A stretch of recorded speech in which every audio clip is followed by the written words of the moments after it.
¿Qué tal? Buenos días, o buenas tardes, o buenas noches, según la hora que tú me estés escuchando.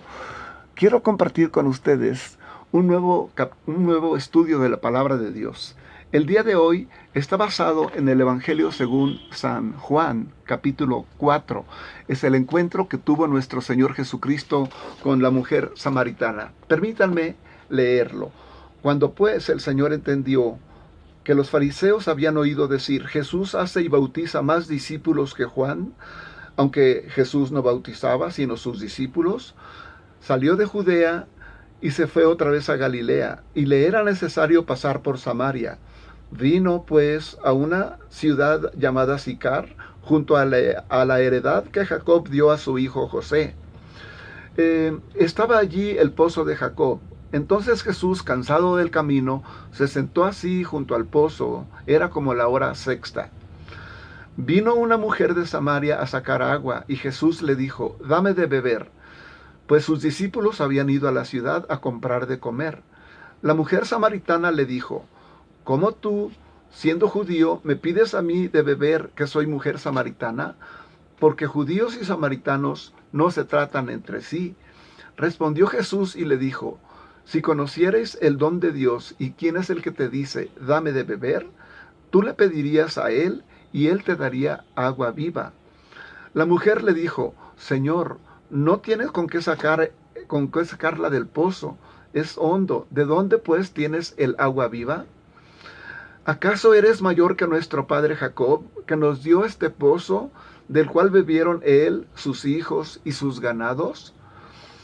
Respondió Jesús y le dijo: cualquiera que bebiere de esta agua volverá a tener sed, mas el que bebiere del agua que yo le daré no tendrá sed jamás, sino que el agua que yo le daré será en él fuente de agua que salte para vida eterna. La mujer le dijo: Señor, dame de esa agua para que no tenga yo sed, ni venga aquí a sacarla. Jesús le dijo: ve, llama a tu marido y ven acá. La mujer le respondió y dijo: no tengo marido. Jesús le dijo: bien has dicho, no tengo marido, porque 5 maridos has tenido, y el que ahora tienes no es tu marido. En esto has dicho la verdad.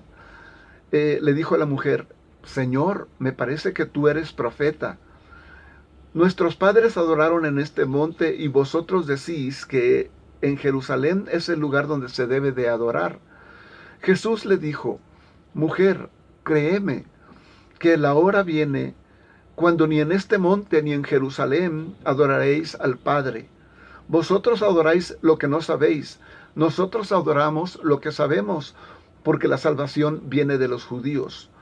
Mas la hora viene, y ahora es, cuando los verdaderos adoradores adorarán al Padre en espíritu y en verdad, porque también el Padre tales adoradores busca que le adoren.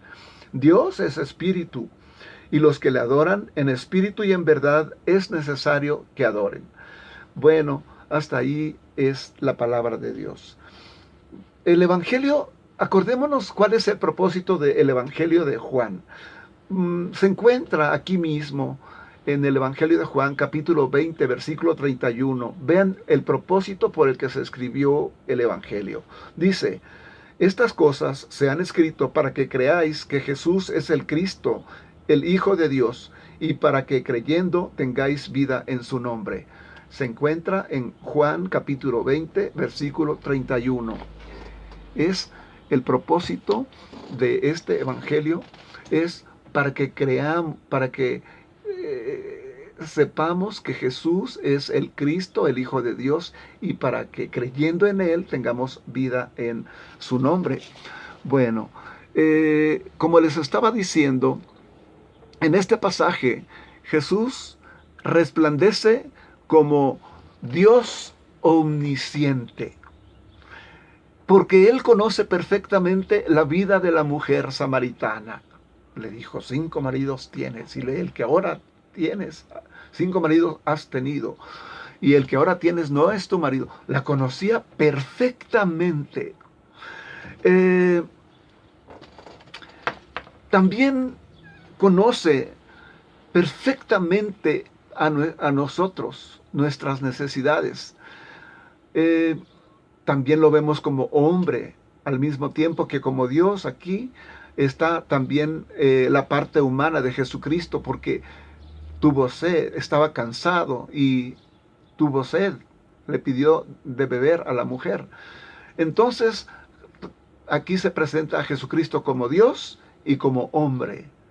100% Dios, 100% hombre, no es mitad y mitad, ni mezclado. A veces Dios, a veces hombre. No, siempre es Dios, siempre es hombre. Bueno, y al final hablaron de los verdaderos adoradores, lo cual es, de acuerdo con el contexto, un sinónimo de salvación. Aquí, así que el Señor Jesucristo divide al mundo en verdaderos adoradores que glorifican a Dios y los que no adoran a Dios y no le glorifiquen, aunque participen en sus ceremonias, en su religión, en su iglesia, en cualquier acto religioso. El requisito indispensable para ser un verdadero adorador es ser salvo por Jesucristo. Nosotros, los que recibimos a Jesucristo, podemos adorarle en espíritu y en verdad. Y seguiremos adorándolo, no solamente aquí, sino eternamente. Y los que lo adoran aceptablemente, aceptablemente irán al cielo. Y los que no, pues al infierno. Por esta razón, Jesucristo guió a esta mujer para ser salva por la fe en Él. Y en consecuencia, ser una verdadera adoradora. Pero fue transformada esta mujer. Se convirtió en testigo de Jesucristo, testiga de Jesucristo, para que otros también lo conocieran.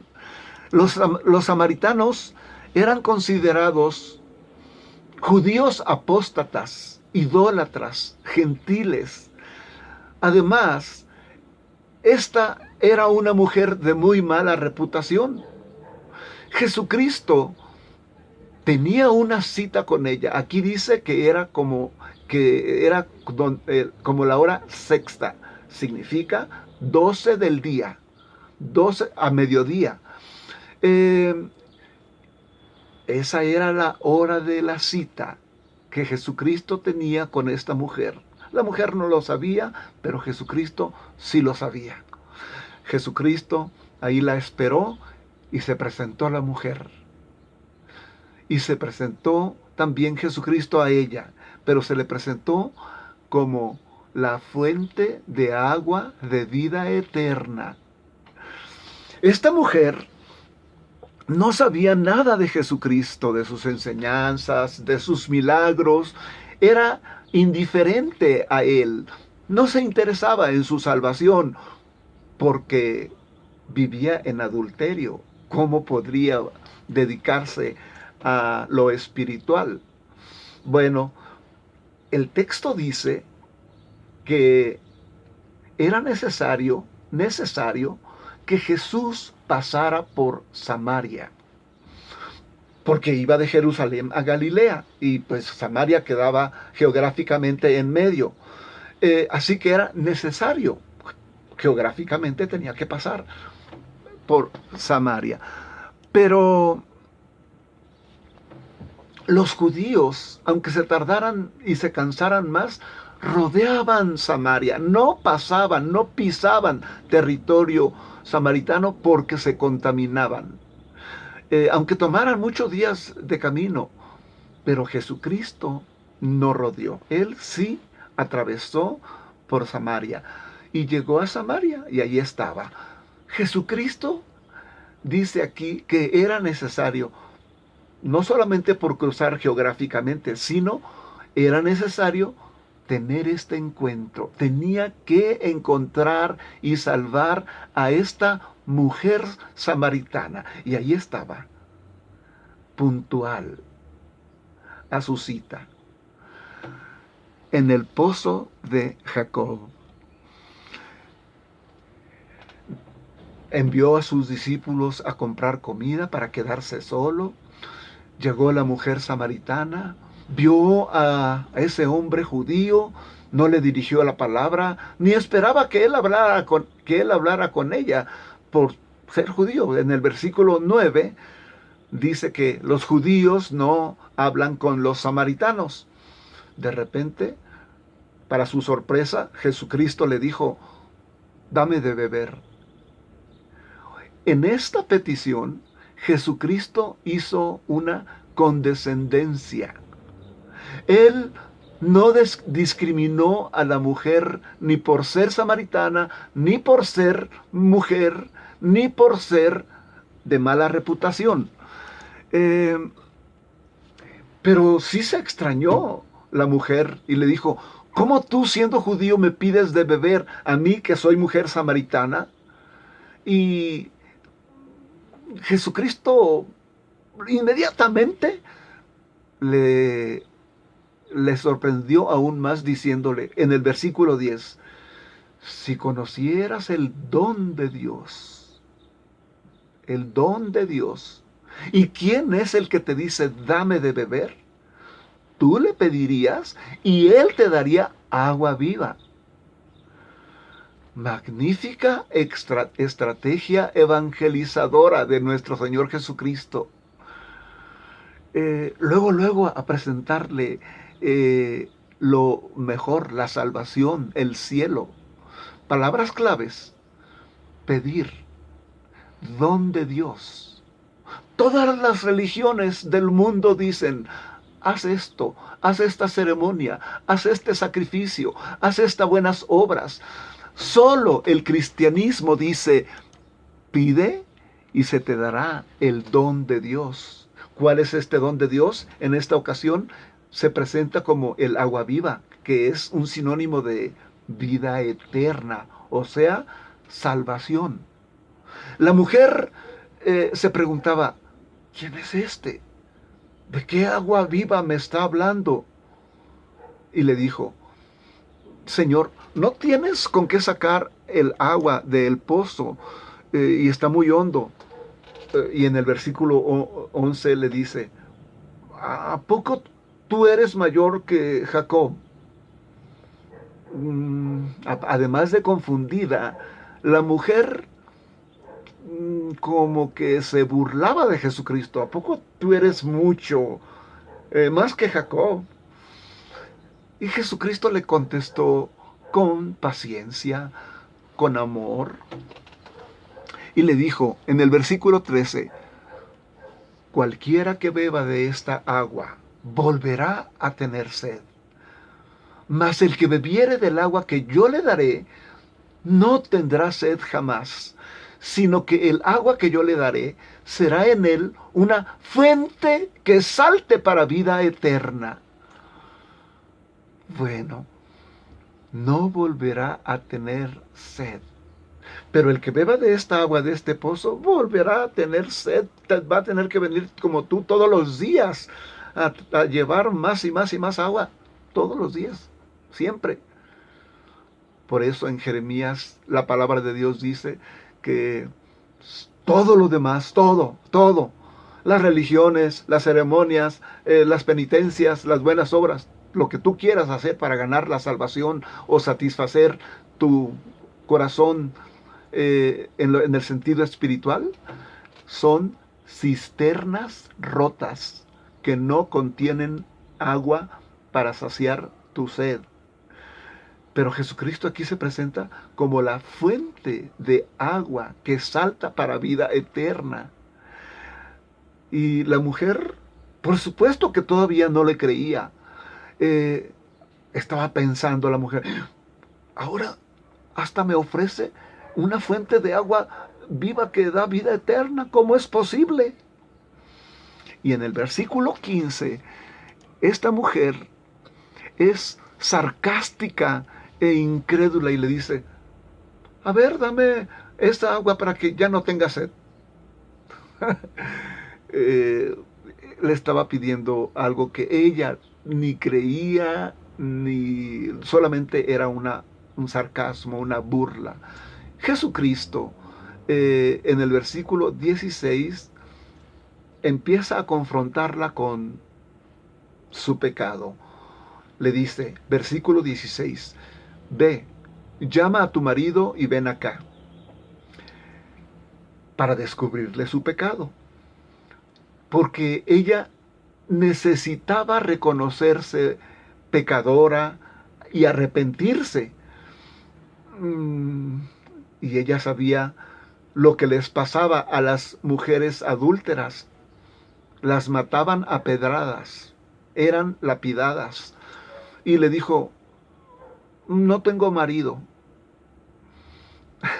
No se atrevió a decirle la verdad. Por eso les digo que no creía en Jesucristo, ni sabía quién era Jesucristo. Y Jesús ya le dice abiertamente, bien has dicho, en eso sí has dicho la verdad, que no tienes marido, porque 5 maridos has tenido y el que ahora tienes no es tu marido. ¡Wow! Con eso la mujer quedó estupefacta. Me parece que tú eres profeta. Por fin dejó el sarcasmo, pero quiere saber más. En el versículo 20 le dijo, dime, mira, nuestros padres adoraron en este monte y ustedes, los judíos, dicen que es allá en Jerusalén el lugar donde se debe de adorar. Y Jesucristo le dice que debe de abandonar la forma que ella está acostumbrada a adorar a Dios, porque es un culto externo. En el versículo 21 le dice, mujer, créeme, que la hora viene cuando ni en este monte ni en Jerusalén adorarás al Padre. Esta es una profecía acerca de la destrucción del templo de Jerusalén y del templo de Gerizim, que estaba por allí, y que esta destrucción de el templo o de Israel sucedió en el año 70 después de Cristo, con el general Tito.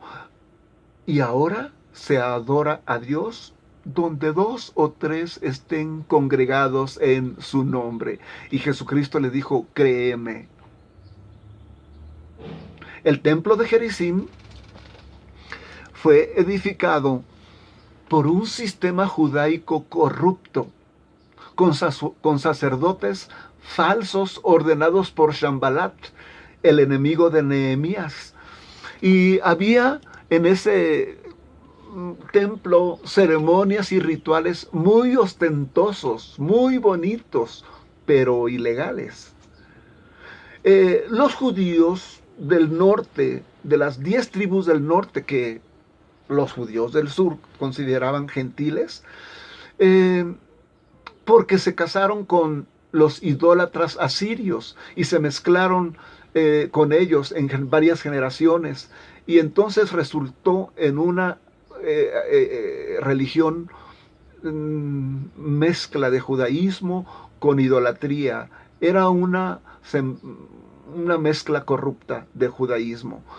Todo esto sucedió en el año 722, cuando regresaron de la cautividad babilonia. Sucedió esto de las 10 tribus que se hicieron idólatras, hicieron un nuevo sistema de sacerdocio y edificaron su propio templo para que compitiera con el de Jerusalén. Bueno, el verdadero culto a Dios no tiene que ver con lugares, dijo el Señor Jesucristo, ni con ceremonias, ni con rituales. Esas cosas son externas. Tiene que ver con honrar a Dios, obedecerlo, servirle de corazón.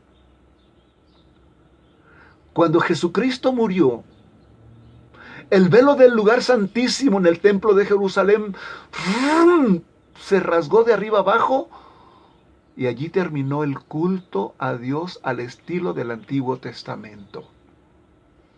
Ya no debemos de buscar a Dios en este lugar, ni en aquel lugar, o a través de este sistema sacerdotal, o de los pastores, o ni de los rituales, ni de esta ceremonia, o de ponte estas vestiduras santas. Hay que hacer un altar, hay que hacerle así al incienso, préndele una vela. Terminó. Ahora es en espíritu y en verdad. En espíritu y en verdad, por medio del Espíritu Santo y por medio de la verdad. ¿Cuál es la verdad? La Biblia. Y también Jesucristo se presenta como la verdad, en espíritu y en verdad. Y el Padre, tales adoradores, busca que le adoren conforme a la Biblia, conforme a lo que Él ha establecido, no como nosotros imaginamos. Bueno, en el versículo 23, eso es lo que dice el Señor Jesucristo. La hora viene y ahora es cuando los verdaderos adoradores adorarán al Padre en espíritu y en verdad. Porque también el Padre, tales adoradores, busca que le adoren. Dios es espíritu. Y los que le adoran en espíritu y en verdad es necesario que le adoren. Es importante saber que Dios es espíritu, algo intangible, algo no visible. Y de esa misma manera es necesario que le adoremos con algo no visible, no tangible. Bueno, y la mujer dijo, bueno, cuando venga el Mesías nos aclarará todo esto. Y Jesucristo le dice, yo soy el que habla contigo. La mujer se quedó en shock, pero creyó, dejó su cubeta y se fue a anunciar a toda la ciudad de Sicar a Jesucristo, el Mesías. Y muchos creyeron en Jesús. Bueno, ¿y tú? Recibe a Cristo, cree en Cristo, el agua de vida eterna para tu alma. Dios te bendiga.